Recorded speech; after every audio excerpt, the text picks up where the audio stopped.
Alright, let's talk about Frisco dresses in 2026. Are they legit, or are you about to fall for a scam?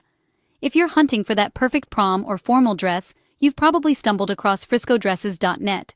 Now, on their own site, you'll see a bunch of glowing 5-star reviews from this month. People rave about custom sizing and a perfect fit. Sounds amazing, right? But here's where things get a little sketchy. When I looked for reviews on independent sites like Trustpilot, I found almost nothing. Just a single 1-star review, and that's it. For a company selling worldwide, that's a major red flag. Plus, I've seen reports of similar sites, like Frisco Shop, where the stories aren't so pretty. Think average ratings, iffy product quality, and a nightmare if you try to return something. There's more. Have you noticed the prices? If a site is offering designer-looking dresses for the price of lunch, it's probably too good to be true.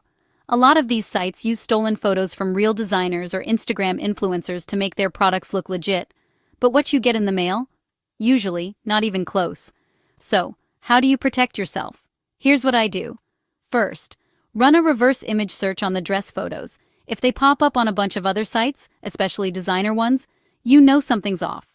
Next, check if the site is listed as an authorized retailer for any designer brands they mention. And always look for real contact info, a physical address and a phone number that actually works. Bottom line, if it feels risky, it probably is.